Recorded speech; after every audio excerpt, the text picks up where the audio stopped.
আসসালামু আলাইকুম। আমি আজকে শুটকি ভুনা করবো। তো প্রথমে তেল দিয়ে দিচ্ছি, তারপরে পেঁয়াজ, লবণ, তারপরে দিব নাড়াচাড়া করবো।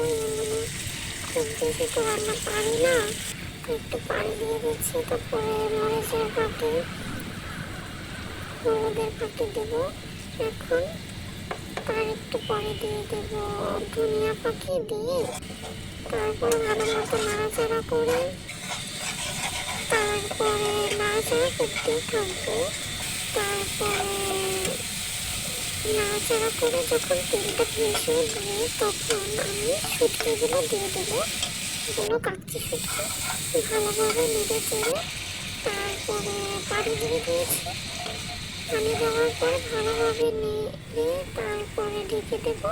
ঢাকনাটা খুলে দেখবো কি সুন্দর একটা গান বেরোচ্ছে। তারপর একটু ধনিয়া পাতা দিয়ে দেবো। ধনিয়া পাতা দিয়ে ভালোভাবে নেড়ে তারপরে নামিয়ে নেব।